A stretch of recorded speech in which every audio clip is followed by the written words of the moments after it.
Mga local officials sa Bohol nibutyag nga wala sila'y kaugalingong experts sama sa mga engineers aron mobuhat og programs of work and estimates. Si Daryl Anunciado sa report. Mga opisyal sa probinsya sa Bohol nareklamo nga wala sila'y kaugalingong mga experts sama sa mga engineers aron makabuhat og program of works and estimates nga alang sa rehabilitasyon sa probinsya. Ang Programs of Works and Estimates kon POWE mo'y muhatag og gamitong materyales ug giban-banang gastuhon.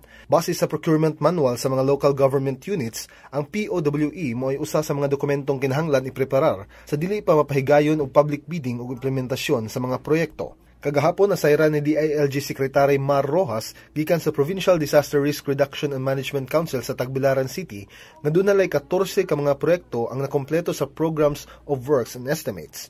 Si Bohol Governor Edgar Chato nibutyag nga ang proseso kalabot sa pagpreparar, pag-evaluate ug pag-aprobar sa POWE mao'y nakalangay sa repair and rehabilitation projects sa probinsya.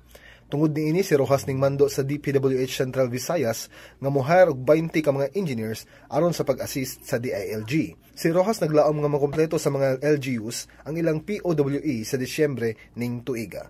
Kini si Daryl Anunciado alang sa Sunstar Pilipinas.